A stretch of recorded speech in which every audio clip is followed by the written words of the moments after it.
মানে আমাৰ ৰঙৰ বসন্ত পৰ্ব ৰঙৰ উৎসৱ আৰ কি আমি কোকৰাঝাৰ মিউজিক কলেজ আৰ সীমান্ত চেতনা মঞ্চ পূৰ্বোত্তৰ একেলগে প্ৰোগ্ৰাম কৰি আছো ৰঙৰ উৎসৱ কৰি আছো কি কি কাৰ্যসূচী লোৱা হৈছে ইয়াত ডান্স আছে আবৃত্তি আছে গান আছে আৰু মানে ৰেলী হ'ব আমি ৰেলী অলপ পিছত ৰেলী ওলাম একেলগে ইপিনেদি এই পোহৰা ব্ৰিজৰ ওপৰত যাই পেলাই ডিএন হিমচিংকে ফিল্ডৰ ওচৰতে ওলাম আৰু কি বিশেষকৈ কি কি উদ্দেশ্য লৈ বসন্ত উৎসৱ পালন কৰা হয় বসন্ত উৎসৱৰ মানে বসন্ত উৎসৱকে ৰঙালী কৰা মানে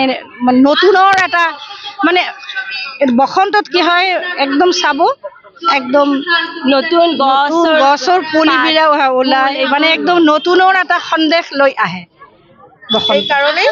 মোৰ উৎসৱ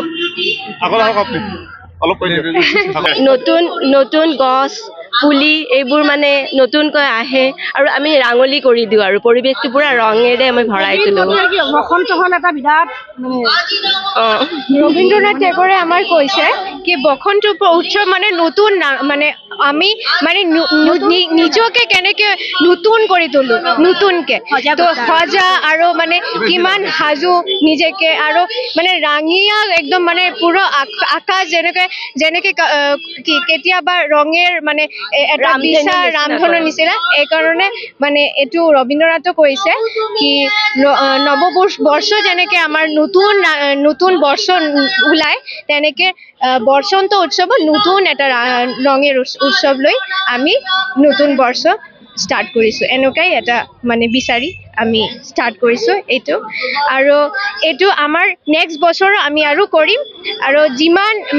যিমান আৰু কৰিব পাৰিম আপোনাৰ সাহায্য লৈ আমাৰ হ'বকে আমি সহযোগিতা লৈ আৰু নতুন আগাম লৈ যাম এইটো প্ৰগ্ৰামটো